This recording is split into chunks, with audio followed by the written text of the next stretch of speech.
Let's get started with some Accel fuel injectors. Alright guys, first, disconnect the battery. That's going to be job number one whenever you're installing or uninstalling any fuel or electrical component. Now for the fun part, the installation itself. This is as easy as it gets. The only tricky part is getting to them. Depending on what kind of setup you have, you might have to remove part of the cold air intake tubing to get to the fuel rails. But once you have access to them, just find the Schrader valve and relieve the line pressure. Now that you've got more room to work, get rid of any grime or debris that may have built up around the old injectors so it won't fall into the intake port once you've got them out.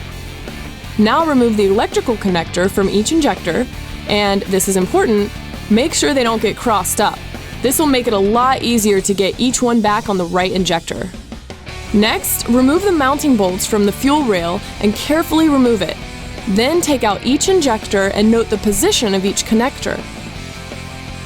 Place the new injectors onto the intake manifold ports and put each connector in the same position it was on the old injector. Place the fuel rail on top of the injectors and align the mounting holes. Slip the bolts into the mounting holes and tighten them. Then reinstall the cold air intake or anything you had to remove to get to everything. That's it. Just reconnect the battery and your engine's ready to go. Want to do an extra good job?